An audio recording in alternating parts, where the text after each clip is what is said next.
Hermano, Dios les siga bendiciendo. Damos gracias a nuestro Creador por este hermoso día que Él nos está dando, para glorificar su nombre, para meditar en su palabra, para alimentarnos de la palabra del Señor de manera permanente. Nuestros hermanos varones, algunos están fuera de la ciudad y estoy seguro que también se están gozando, y gracias a mi Dios. Así que digo a aquellos que a lo mejor acabas de encender tu dispositivo electrónico, bienvenida, bienvenido. A lo mejor ya estuviste desde el comienzo de la alabanza al Señor, gracias al Creador. Hoy quiero compartir contigo la palabra de mi Señor y el tema es Jesús anunciando su muerte. Jesús anunciando su muerte. Y para ello te invito a que abras tu Biblia en el Evangelio de Marcos, capítulo 8, en el Evangelio de Marcos, capítulo 8 y el versículo 31. Marcos 8:31 va a servir de base para la meditación de la palabra de nuestro Creador en esta hermosa mañana. Cuando hayas encontrado esa cita bíblica, te voy a pedir que te pongas un momento más de pie para que hagamos la lectura juntos, y ya después se van a sentar y estarán meditando, oyendo la sagrada palabra de mi Dios.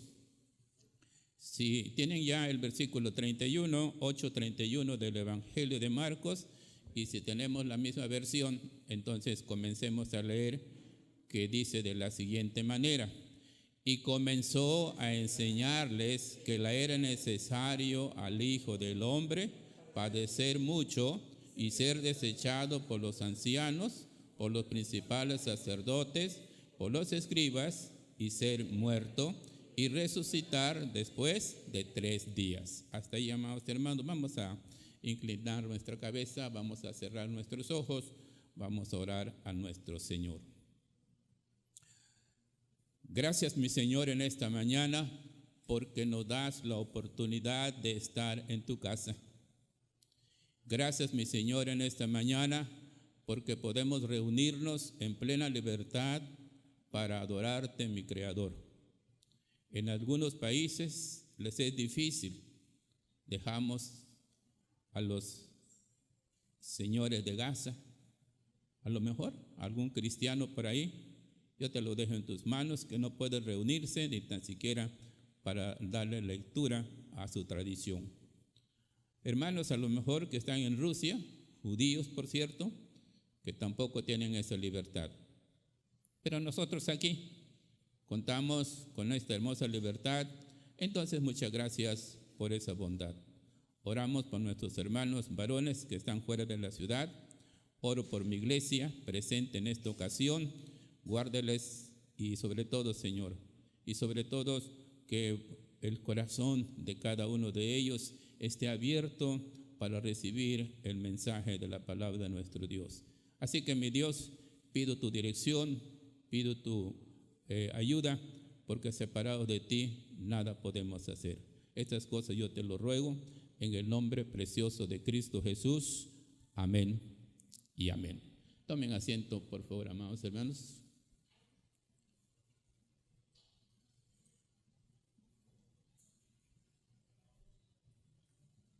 Iniciamos, amados hermanos, con el tema Jesús anunciando su muerte. Dentro de ese cuadro quiero compartir con ustedes la importancia de la enseñanza, y en este caso de la enseñanza de la palabra de Dios. Si tú notas el versículo que acabamos de leer, la palabra de mi Dios dice: y comenzó a enseñarles. Y comenzó a enseñarles. Amados hermanos, la carga metodológica de mi Señor Jesucristo para compartir su enseñanza, su mensaje, el reino de Dios, estriba en la enseñanza. Todo parece indicar que en el ministerio de nuestro Señor Jesucristo, la enseñanza va a tener un papel importante para construir el pueblo de Dios, para instruir la casa de Israel, para edificar al apóstol de la iglesia. Entonces, amados hermanos, nos damos cuenta que este método es importante, la enseñanza, porque permite al auditorio en un momento dado interactuar. Por lo tanto, el Señor Jesucristo también puede contestar alguna pregunta. Eso no quiere decir, amados hermanos, eso no quiere decir que el Señor Jesucristo no haya podido llegar a ser un orador para dar a conocer la enseñanza de la palabra de Dios. Eso no quiere decir, amados hermanos, que el Señor Jesucristo no haya podido llegar a ser un conferencista de superación personal. Que dicho sea de paso, amados hermanos, muchas veces los discípulos necesitaron este tipo de enseñanza. Resulta que mi Señor Jesucristo, andando por Galilea, les dice a estos pescadores: ¿tenéis algo para comer? Y aquellos varones dicen: toda la noche hemos estado pescando y no hemos capturado ni un solo pez, ni un charal, diríamos en Michoacán. Y tú nos dices: tenemos algo que comer, para darte de comer o para comer. No tenemos nada. Claro que no le increparon de esa manera a mi Señor Jesucristo, fueron muy sumisos a la palabra del Señor. Estaban desanimados. Toda la noche hemos estado pescando, toda la noche hemos estado tirando la red y no hemos capturado nada. Amados hermanos, y el Señor Jesucristo le dice: no se apuren, regresen y echen de nueva cuenta la red. Y lo hicieron, hermanos. Y capturaron 153 peces y la red no se rompió. Y estaban contentos. Aquellos varones estaban contentos, felices, porque finalmente pudieron capturar esa cantidad de peces y pudieron compartir con los demás. Sí, alguien dijo: es el Señor Jesucristo, pero todos callaron. Pero en su corazón estaban convencidos de que era el Señor. Pero, amados hermanos, mi Señor Jesucristo no utilizó esos métodos para comunicar la palabra de Dios, porque Él no vino a buscar el aplauso humano. Porque el Señor Jesucristo no vino para buscar la gloria de los hombres. Porque el Señor Jesucristo no vino para agradar el oído de las personas. No, amados hermanos. El Señor Jesucristo vino a buscar lo que se había perdido. El Señor Jesucristo vino a salvar a aquel que se está ahogando en el mar de la rebelión, en el mar del pecado, aquel que está totalmente perdido y muerto en el fango del pecado. A ellos vino a rescatar. ¿Cuántos dicen amén? Así es, amados hermanos. Ese es el propósito de nuestro Señor Jesucristo. Y por eso él dice, y comenzó a enseñarles. Comenzó a enseñarles. La enseñanza de mi Señor Jesucristo fue tal, amados hermanos, y que estos discípulos, estos apóstoles, no pudieron capturar el mensaje porque mi Señor Jesucristo estaba viendo hacia el futuro. Estaba viendo con una visión de tal suerte que iba a acontecer pronto. Y el Señor Jesucristo enseña diciéndoles a sus apóstoles, amados hermanos, la fiesta de la Pascua está por llevarse a efecto. La fiesta nacional en donde todos los judíos vendrán a celebrar la Pascua. Pero, amados hermanos, esta enseñanza de parte de mi Señor Jesucristo ya era una enseñanza conocida por el auditorio, porque ellos sabían que ya estaban en el periodo de la celebración de la Semana Santa, por decirlo en nuestro lenguaje moderno. No sabían qué otra verdad el Señor Jesucristo iba a comunicarles. Pero ahí está ese auditorio, hermanos, y comenzó a enseñarles. Ahí está ese pequeño auditorio, ávido de saber qué hermosas palabras saldrían de la boca de mi Señor Jesucristo. Qué palabras divinas saldrían de aquella persona. Y aquel auditorio estaba listo, estaba entusiasmado. Todo movimiento que hacía mi Señor Jesucristo, ellos seguían con paciencia porque estaban deseando, amados hermanos, la verdad que saldría del Señor. Y esa es la actitud de la iglesia moderna y en todo tiempo, que ha de tomar en el entendido de saber, de querer conocer qué es lo que tiene la palabra de Dios para mí en este momento y en este día.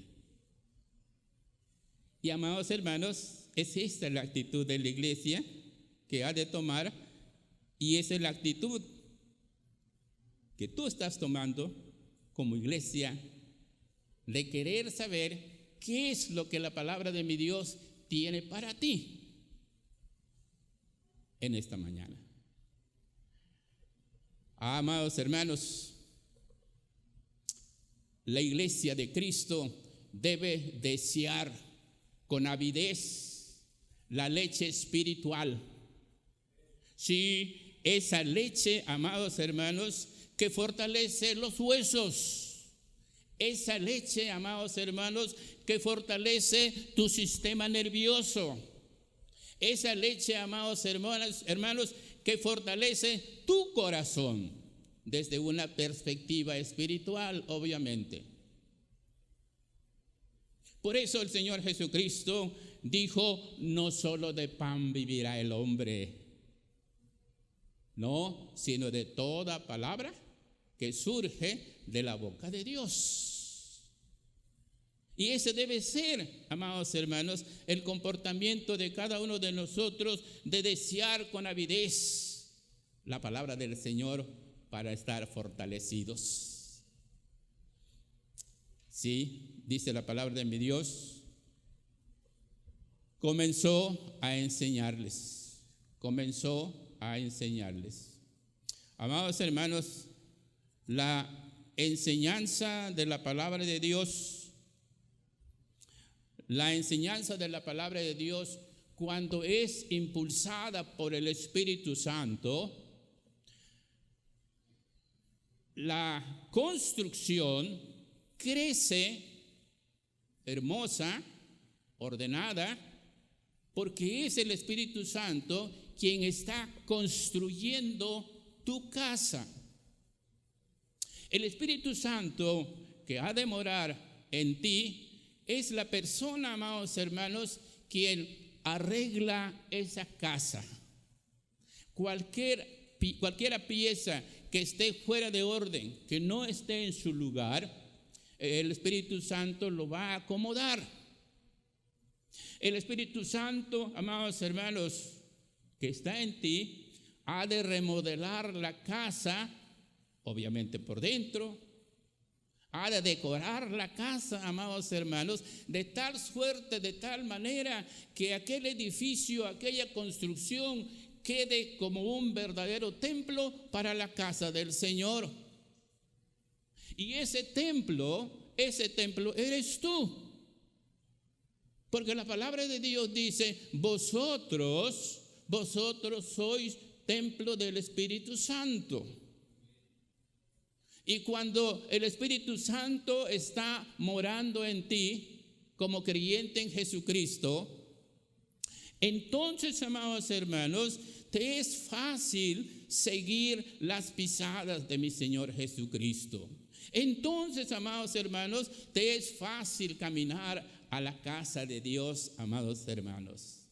Te es fácil, amados hermanos, vincularte con aquel gran varón que decía, yo me alegré con los que decían, a la casa de Jehová iremos, porque el Espíritu Santo te impulsa a expeler, a dejar en libertad esa hermosa expresión que mi Dios se complace. Cuando el Espíritu del Señor está construyendo tu casa, amados hermanos, entonces hay deseo de servir a Dios, hay entusiasmo de seguir al Señor. Y estoy caminando tras las pisadas de mi Creador a través de mi Señor Jesucristo, porque el Espíritu del Señor está utilizando la enseñanza de la palabra de Dios de tal suerte que hace una hermosa construcción. Ahora, amados hermanos, la construcción, amados hermanos, debe ser, y valga la redundancia, aparentemente uno no lo puede, pero así es, la construcción debe comenzarse desde un principio. ¿Qué quiere decir eso, amados hermanos? Que cada uno de nosotros, hoy adultos por cierto, presentes por cierto, sin duda alguna estuvieron en la escuela dominical. Allí aprendieron los elementos básicos para la construcción de la palabra de mi Dios. Ahí aprendieron lo más indispensable para crecer y ser edificados cada día en el nombre del Señor. Pero tú me vas a decir, pastor, no, yo conocí el Evangelio cuando ya tenía 20 años. Yo conocí el Evangelio cuando ya tenía 40 años. O yo acabo de conocer el Evangelio y estoy por cumplir mis 65 años.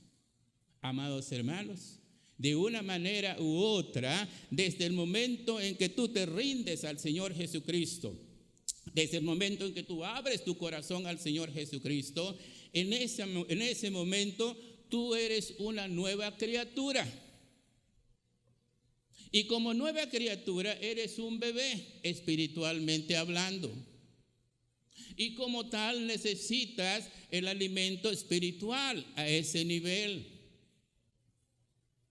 Por eso, amados hermanos, por eso el gran sabio Salomón te dice y nos dice a través de Proverbios, allá en Proverbios capítulo 22, el versículo 6, te dice, instruye al niño en su camino y cuando fuere grande no se apartará del camino del Señor. Por eso los papás felicito porque traen a sus hijos a la escuela dominical para que estos bebés se vayan edificando y construyendo en la palabra de Dios. Para que estos niños vayan creciendo en los asuntos del Señor, como mi Señor Jesucristo cuando tenía 12 años, que estaba en el templo discutiendo con los rabinos, con los doctores, y aquellos, hablo de papá y mamá, que lo buscaban y finalmente lo encontraron, y le dice, madre, hijo, ¿por qué nos has hecho esto? 3 días te hemos estado buscando y no te encontramos. ¿Dónde has estado? Y el Señor le dice: ¿no sabéis que en los negocios de mi Padre me conviene estar?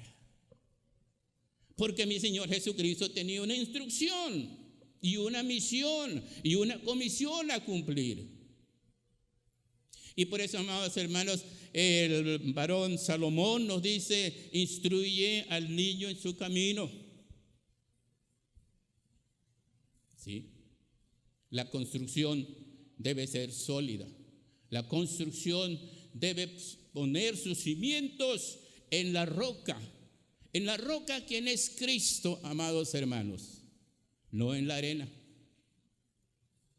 Ustedes se acordarán de aquel hermoso pasaje: dos hombres que uno se jactaba de hacer la voluntad de Dios y de obedecer los mandamientos del Señor. Y el otro decía, pues yo no los obedezco, es más, yo ni los voy a obedecer. Bueno, entonces tenemos un hombre necio y un hombre que sí buscaba cómo obedecer las cosas del Señor. Y entonces uno de ellos, el que obedecía las cosas de Dios, construyó su casa sobre una roca. Y el otro dijo: no, ya eso de las cosas de Dios, le obedezco de vez en cuando, creo que no, lo construiré sobre la arena. Y ustedes saben lo que pasó. Así que aquella casa construida sobre la arena fue derrumbada totalmente. Y muchas veces, amados hermanos, el cristiano, el creyente, que en un momento dado lo vimos sentado aquí, y cuando digo aquí, no meramente en esta iglesia, en la casa del Señor, y después, puntos suspensivos. Amados hermanos, esa es la importancia, amados hermanos, de construir la casa del Señor, y en este caso utilizando la enseñanza como un elemento metodológico de parte de nuestro Señor Jesucristo en su ministerio. Ahora, amados hermanos, Jesucristo anunciando su muerte, y no entendieron muchas cosas de lo que estoy compartiendo la palabra de mi Dios contigo en esta mañana, pero también es cierto, era necesario advertir a sus discípulos que los próximos días para mi Señor Jesucristo iban a ser días negros. Ahora, pensemos un poquito, amados hermanos, en el contenido de la enseñanza. Y comenzó a enseñarles a los discípulos: es necesario que el Hijo del Hombre padezca, sea desechado por muchos y sea desechado por los ancianos, por los principales sacerdotes y por los escribas. Entonces, ¿cuál es la enseñanza de la palabra de mi Dios en este contexto, en este evangelio, en este versículo 31 del capítulo 8 de Marcos? Que padezca. Ese es el contenido de la enseñanza que mi Señor Jesucristo está compartiendo por aquellos que estaban ávidos en conocer la palabra de mi Dios. Sí, amados hermanos, que padezca. La palabra padecer es sinónimo de sufrir. La palabra padecer es sinónimo de dolor. Y el sufrimiento, amados hermanos, el dolor, está en el cuadro básico de todo cristiano. Está inserto en ese cuadro. Tú que eres cristiana, tú que eres cristiano, el sufrimiento está allí, amados hermanos.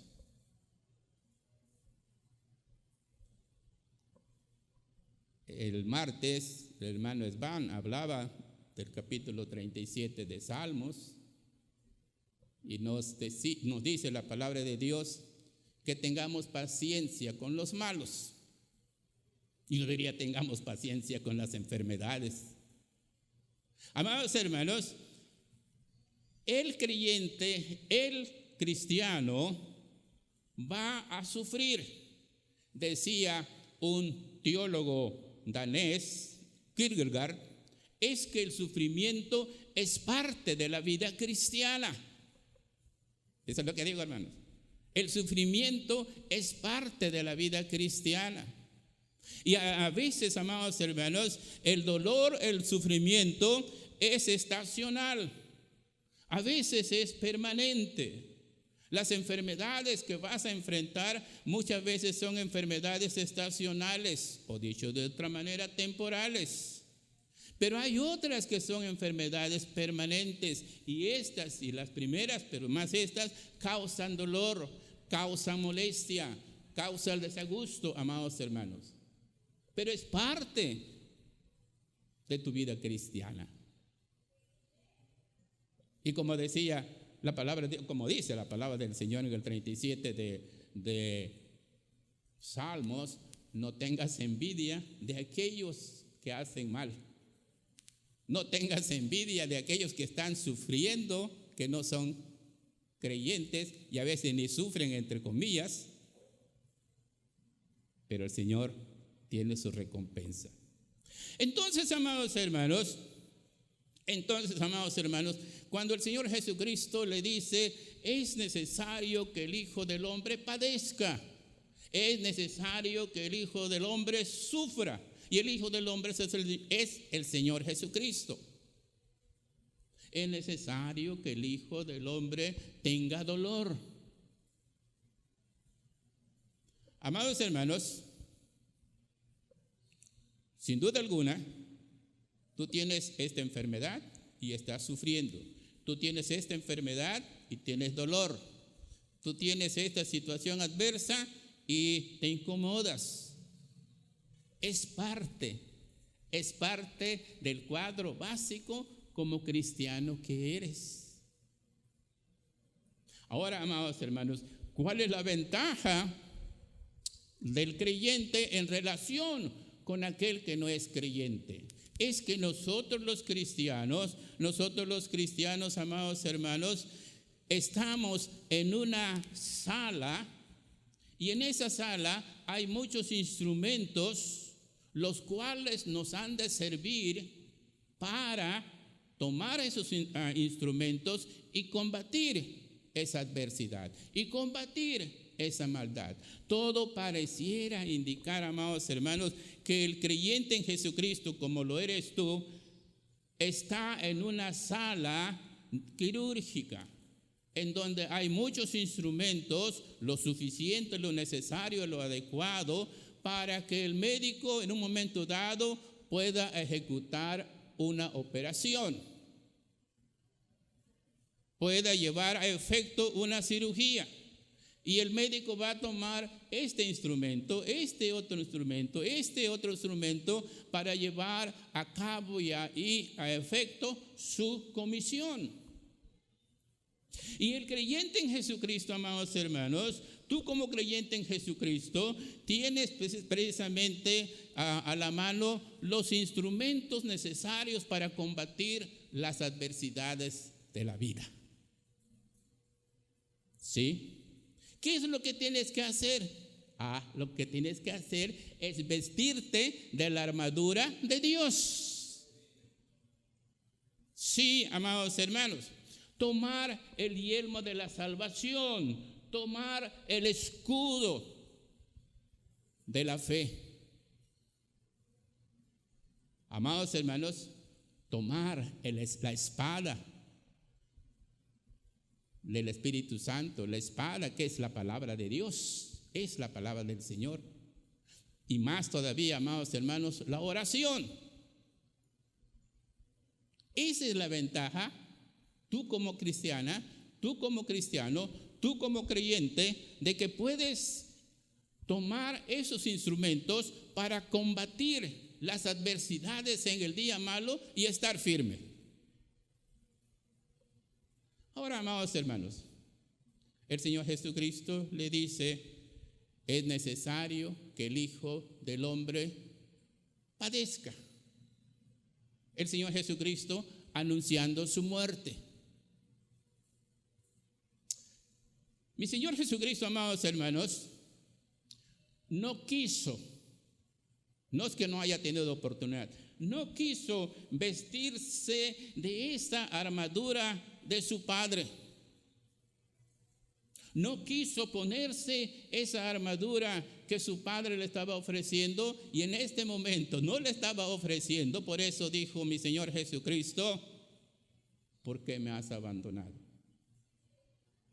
Pero el Señor Jesucristo no quiso ponerse esa armadura porque Él quería sentir en carne viva, en carne propia, de frente, de manera valiente, los padecimientos que te corresponden a ti, que me corresponden a mí por nuestros pecados.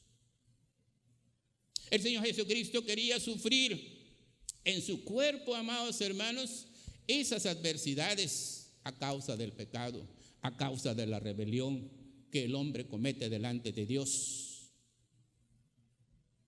Amados hermanos, por eso vamos a encontrar, amados hermanos, que uno de los padecimientos que quiero compartir contigo precisamente va a ser el azote. El Señor Jesucristo azotado.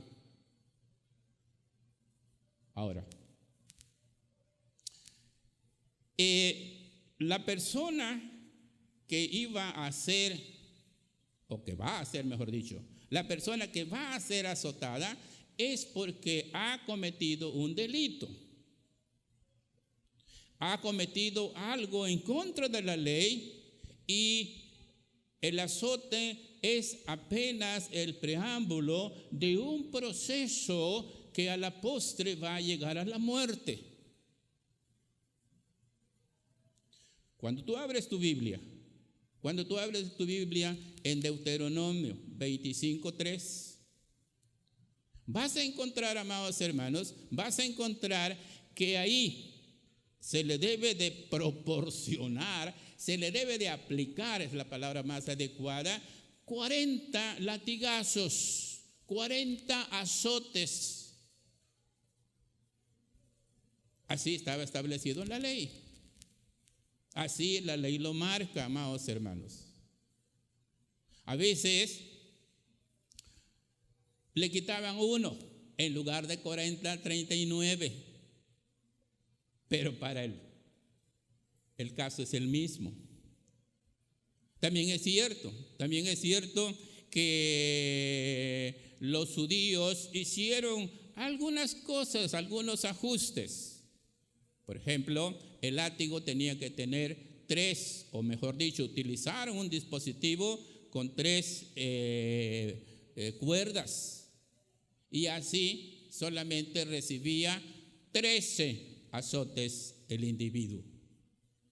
Pero en la ley romana y en otras naciones que conquistaron las otras naciones, que fueron aquellas naciones súbditas de esta nación conquistadora, entre ellos Roma sobre Israel, todo parece indicar que Roma aplicó los 40 azotes.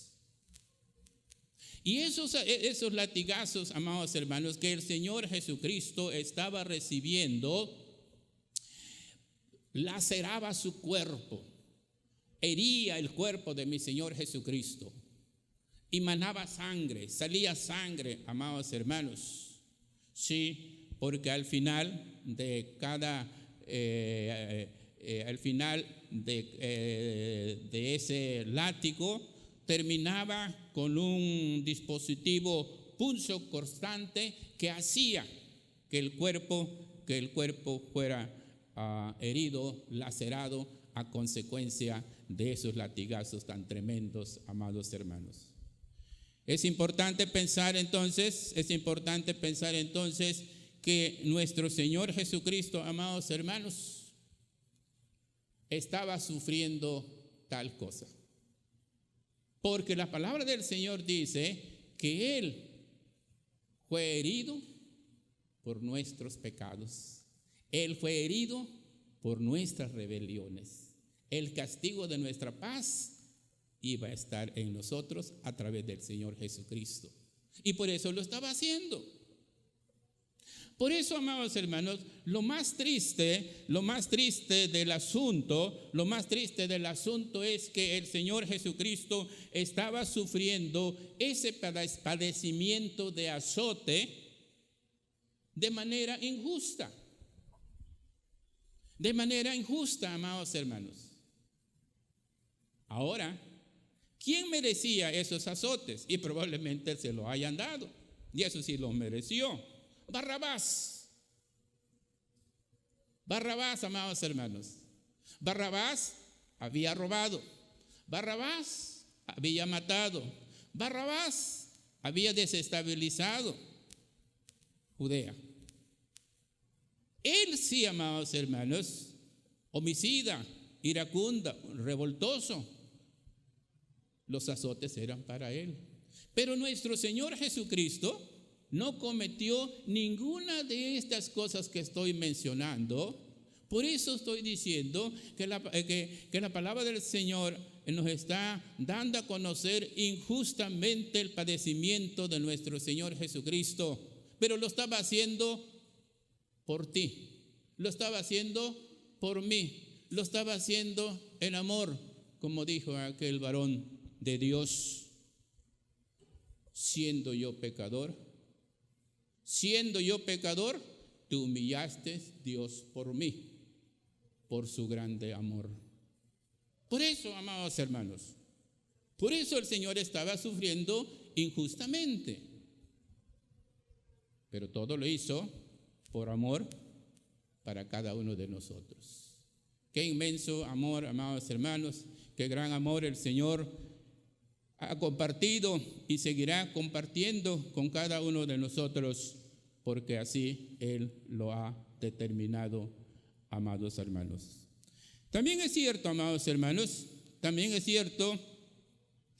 que el padecimiento de nuestro Señor Jesucristo, amados hermanos, el padecimiento de nuestro Señor Jesucristo, que no solamente estaba precisamente centrado en el azote, pero también sufrió o padeció agresión física y agresión psicológica. Cuando tú lees en el Evangelio de Mateo, capítulo 27, los versículos 27 al 30, te van a decir: y le llevaron al Señor Jesucristo al pretorio. Le llevaron al Señor Jesucristo al pretorio.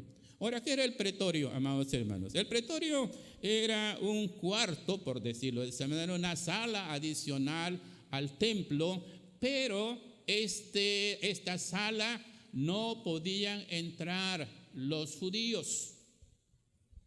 No podían entrar los judíos, solamente los romanos. Y los romanos eran considerados gentiles. Y los romanos eran considerados o fueron considerados idólatras. Y estos gentiles estaban en contra de Dios y se les calificaba como gente inmunda. Entonces el pretorio solamente podían entrar los soldados romanos y la gente romana.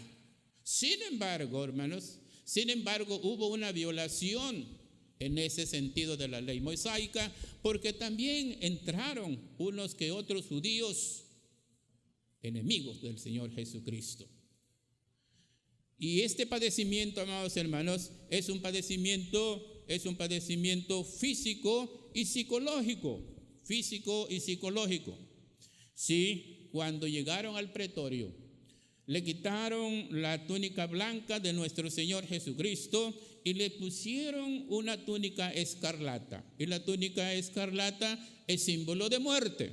Y la vestidura de escarlata es símbolo de sangre, amados hermanos. Y lo vistieron con esa túnica. Y cuando ya estaba vestido, entonces lo sentaron. Ahí estaban los soldados romanos, ahí estaban unos que otros judíos violentando la ley.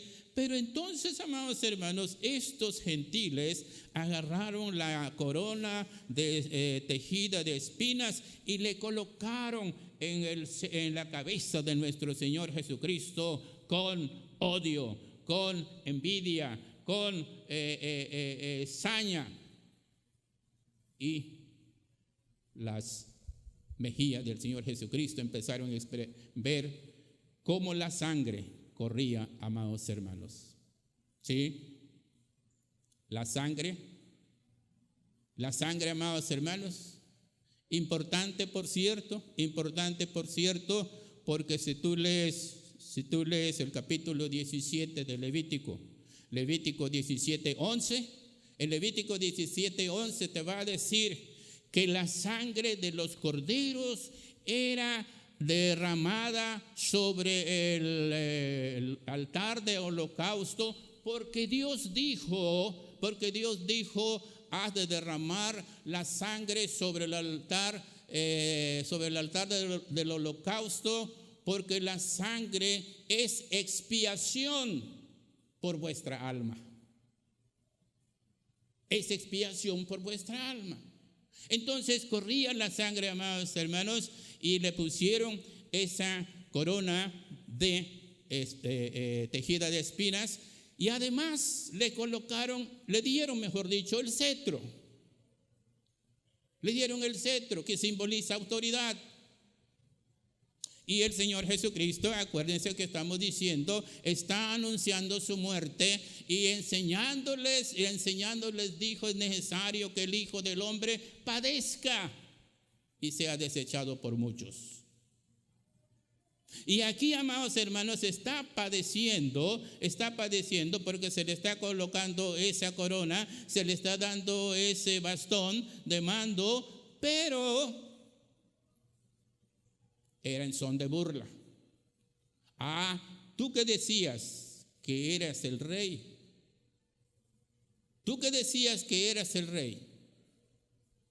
Ahora, amados hermanos, la corona simboliza victoria.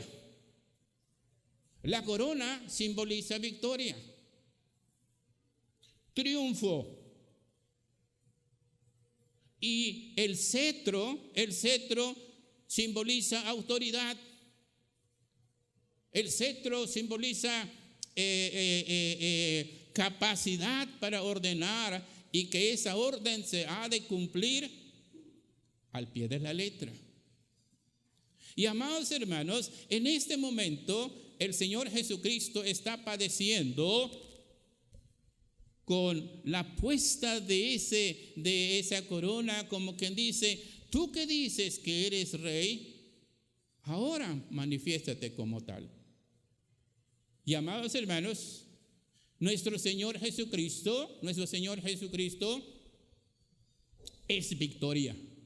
En esencia, nuestro Señor Jesucristo, sin corona o con corona, el Señor Jesucristo tiene, amados hermanos, la mano en alta para decir: yo tengo el triunfo, yo tengo la victoria.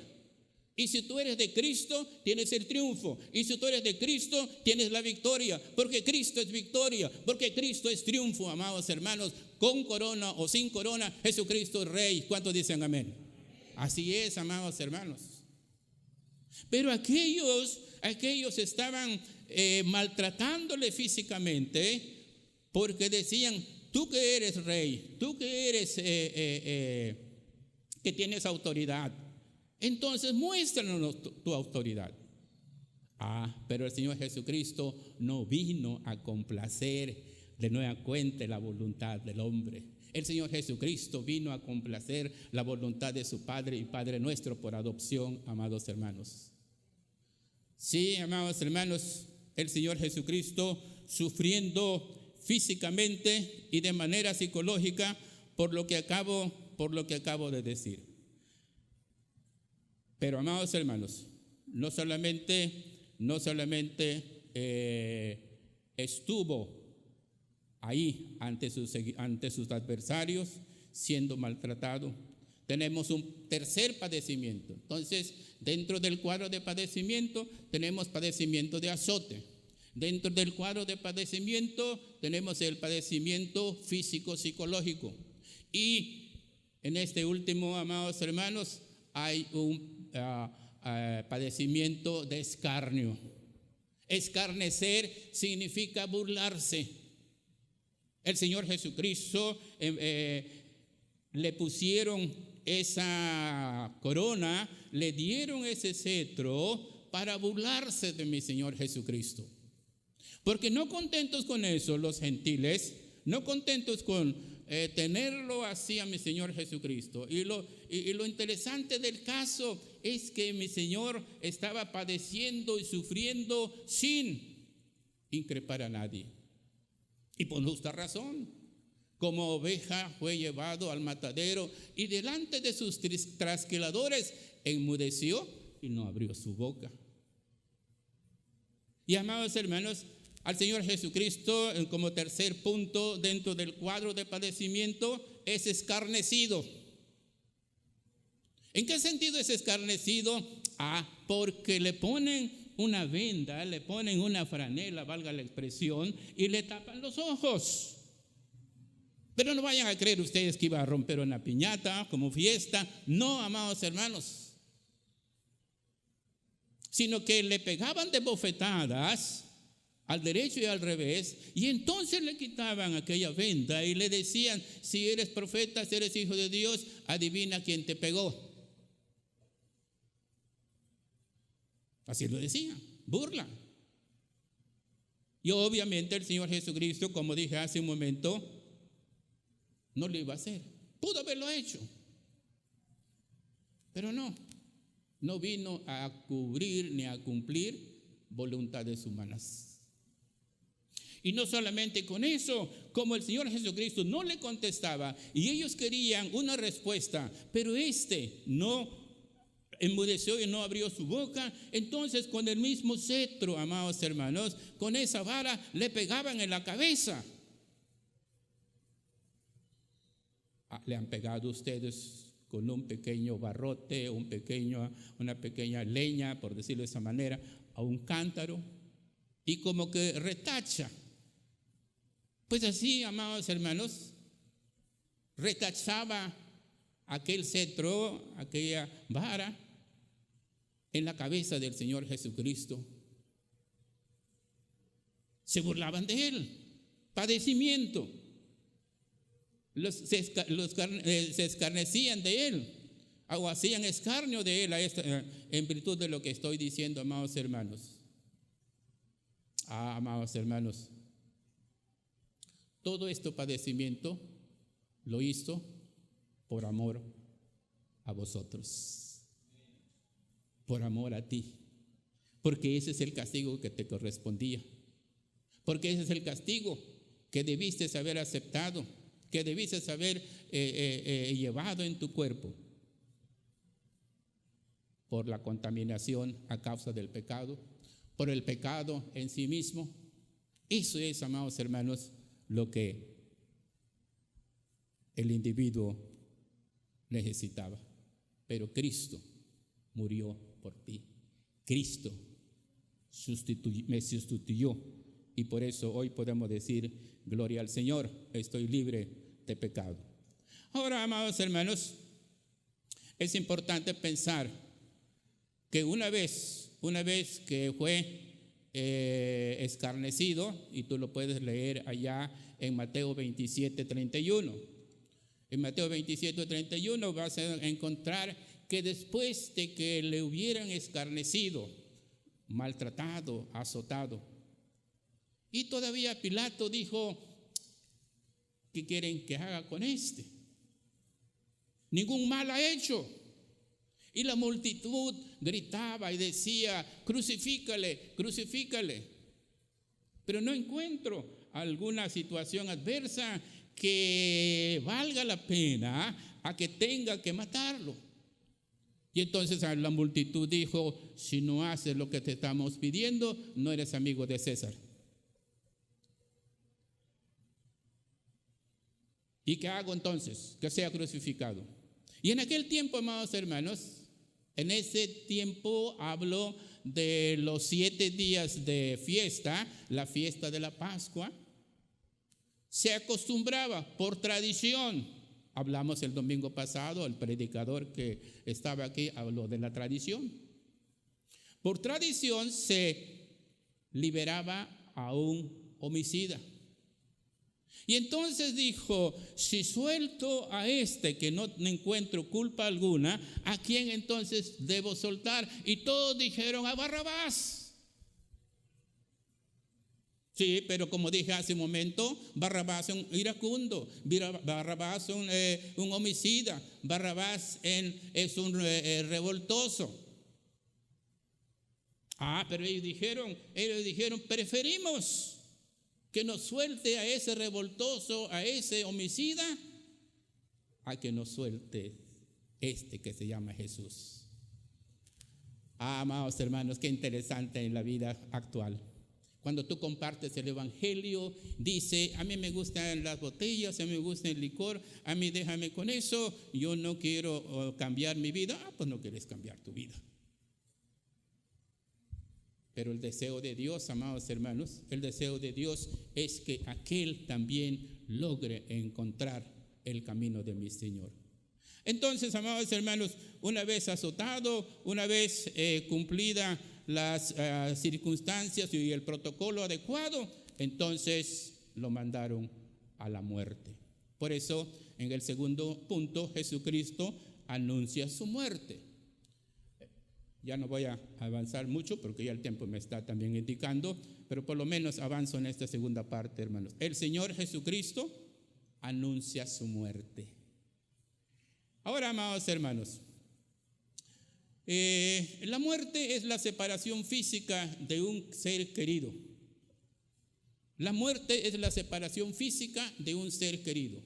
Esa separación, amados hermanos, no es que va a regresar, es porque no solamente va a ser por un solo día. Esa separación no va a ser por una semana. Esa separación no va a ser ni por el mes, ni por un año. No me contestes, pero yo te pregunto, ¿hace cuánto murió tu padre? ¿Hace cuánto murió tu mamá? Y no ha regresado. Y amados hermanos, la muerte entonces es la separación física de esta persona del mundo material a un mundo inmaterial, por decirlo de esa manera. Y cuando decimos que la muerte del Señor Jesucristo va a ser importante, es porque el Señor Jesucristo, amados hermanos, va a romper el esquema establecido. ¿Qué significa el esquema establecido? Bueno, pues si mi padre murió hace 17 años, mi madre murió apenas hace 10, 12 años. Pero el Señor Jesucristo va a romper ese esquema porque Él dice, me van a aborrecer los principales sacerdotes, me van a aborrecer los ancianos, me van a aborrecer los escribas, pero dentro de 3 días me voy a levantar. Dentro de 3 días voy a resucitar. Y amados hermanos, en ese sentido se rompe esa parte, ese esquema de que el Señor Jesucristo va a morir y va a regresar, qué sé yo, dentro de un mes, dentro de 2 meses, dentro del año. No, amados hermanos, el Señor Jesucristo iba a regresar en 3 días. Y no lo entendieron los apóstoles. Y obvio que no lo entenderíamos nosotros tampoco, amados hermanos. Ahora, hermanos, es importante señalar entonces que la muerte de mi Señor Jesucristo cumple una función, y esa función se llama una función extraordinaria. ¿Por qué es extraordinaria la muerte del Señor Jesucristo? Porque la muerte del Señor Jesucristo es un sustantivo condensado, es un concepto condensado. La muerte del Señor Jesucristo, amados hermanos, implica, entre otras cosas, o mejor dicho, señala, entre otras cosas, que es una muerte expiatoria.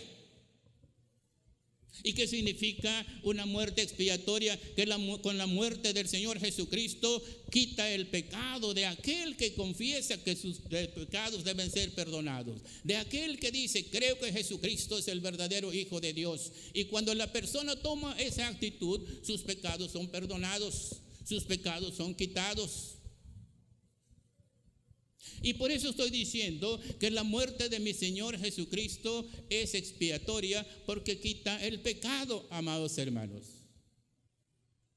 Qué interesante, amados hermanos, porque estamos pensando que la muerte de mi Señor Jesucristo era necesaria. Era necesaria. Ahora, Pensemos, amados hermanos, en el segundo paso. Si la muerte de mi Señor Jesucristo tiene un carácter expiatorio, pensemos también que el Señor Jesucristo, su muerte tiene un carácter de reconciliación, es de carácter reconciliatorio. ¿Por qué digo esto, amados hermanos?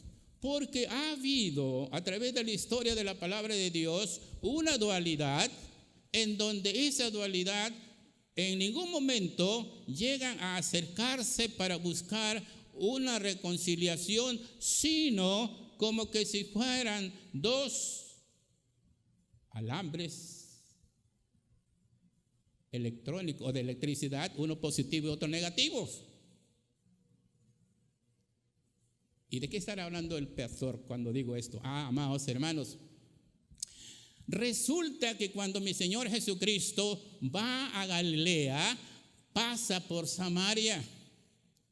Y caminando rumbo a Galilea, cansado el Señor Jesucristo se sienta junto a un pozo, en el brocal de un pozo, y viene una muchacha o está una señora sacando agua. Y el Señor Jesucristo le dice, dame de beber. Y aquella mujer rápidamente replica y le dice, ¿no sabes que judíos y samaritanos no se llevan? ¿Tenemos pleito? ¿No nos hablamos? A veces en el matrimonio, amados hermanos, a veces en el matrimonio hay judíos y samaritanos, tampoco se hablan, aunque sea por un rato. Y entonces, amados hermanos, el Señor Jesucristo inmediatamente intenta unificar esa separación entre gentiles y judíos. Y la conducta de los judíos, amados hermanos, era muy dura en contra de los gentiles. Calificativos que no lo voy a mencionar, porque es bíblico, no lo voy a mencionar en este momento. Pero eran calificativos duros. Amados hermanos. Y mi Señor Jesucristo lo que hace es intentar a nivel regional, o mejor dicho, a nivel local, unificar gentiles y judíos, y lo logra de tal suerte que aquella mujer va y le dice a sus vecinos y le dice a sus parientes, paréceme que he encontrado al Mesías que ha sido anunciado, porque ha dicho mi vida, ha hecho una narrativa de mi vida y exactamente me pintó tal cual soy yo. Sin duda alguna, este es el Mesías que hemos estado esperando. Y la gente corrió y fue hacia él. Y en verdad se dieron cuenta que era el verdadero Hijo de Dios, el mismo que dijo Pedro: tú eres el Cristo, el Hijo del Dios viviente. Y es la misma expresión que tú debes de decir en todo momento: Cristo es mi Salvador, es el Hijo del Dios viviente. ¿Cuántos dicen amén? Y amados hermanos,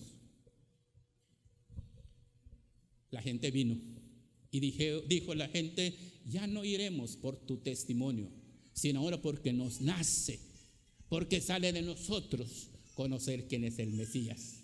Pero no fue suficiente, amados hermanos, no fue suficiente. Mi Señor Jesucristo, en calidad como divino, se dio cuenta que el problema era global y que había que darle una solución a esa reyerta, a ese pleito, a ese nivel. Y el Señor Jesucristo determina por sí mismo, aunque ya había sido determinado por consejo de nuestro Dios divino, la muerte o la inmolación personal de mi Señor Jesucristo. Y por eso Él, anunciando su muerte, y por eso mi Señor Jesucristo, anunciando su muerte, yéndose precisamente al monte Gólgota, y en el último momento, hermanos, en el último momento, cuando dijo: consumado es. Y cuando dijo consumado es, entregó el Espíritu. Y el velo del templo mayor allá en Jerusalén, que estaba solo el templo, toda la gente estaba en el Gólgota, toda la gente y la multitud estaba ahí presente. Aquel velo, amados hermanos, se rompió desde arriba hacia abajo. Ese muro de separación se quitó. Ya no hay separación entre judíos y gentiles. Ya no debe haber pleito entre gentiles y judíos, porque Cristo con su muerte ha derribado la pared intermedia. Y por eso cuando tú lees tu Biblia en Efesios 2:14, hermanos, en Efesios 2:14 te va a decir: Él es nuestra paz. Él es nuestra paz, que de ambos pueblos, judíos y gentiles, los ha unificado el Señor. Las enemistades los ha cargado en su cuerpo, y por eso la muerte de mi Señor Jesucristo es una muerte de paz, es una muerte de reconciliación, es una muerte de unificación. Y hoy, amados hermanos, no hay diferencia para acceder a la presencia del Señor. Tanto el judío como el gentil, por un mismo espíritu podemos entrar a la presencia de Dios. Por un solo camino podemos transitar a la presencia de Dios. Todos nosotros podemos estar frente al Señor siempre en cuando querramos. Tenemos camino libre. Yo soy el camino, la verdad y la vida. Nadie viene al Padre sino a través de mi Señor Jesucristo. ¿Cuántos dicen amén? Esa es la verdad, amados hermanos. La muerte de Cristo entonces tiene un carácter de reconciliación. ¿Sí? Es necesario que padezca. Es necesario que padezca, dijo mi Señor Jesucristo. El Señor Jesucristo anunciando su muerte. Amados hermanos, hay más de qué platicar, y doy gracias a mi Señor porque se acerca la Semana Mayor, en donde tendremos la oportunidad de compartir otras cosas que no nos alcanzó el tiempo. Pero sí lo que quiero seguir compartiendo en este sentido para terminar ya el compartir de la palabra de mi Dios. Que Jesucristo sufrió porque Él te amó. Jesucristo sufre aún porque Él te ama. Y por eso, amados hermanos, cuando celebramos la Santa Cena, y tú estás al pendiente, y cuando mi Señor Jesucristo dice: ese es mi cuerpo que por vosotros es partido, ahí podemos pensar: esto es mi cuerpo que por vosotros es azotado, que por vosotros es escarnecido, que por vosotros es maltratado psicológicamente y físicamente. Ese término, amados hermanos, cuando tú levantas el pan: este es mi cuerpo que por vosotros es partido. Ahí tenemos que aterrizar de recordar, amados hermanos, el sufrimiento de Cristo por mí y por ti. Y como dije hace un momento, Y como dije hace un momento, sí, siendo yo pecador, Cristo se humilló por mí. O viendo la inmensidad del amor de Cristo, ¿qué me resta decir? Solamente Cristo es grande su amor. Solamente Cristo es grande su amor.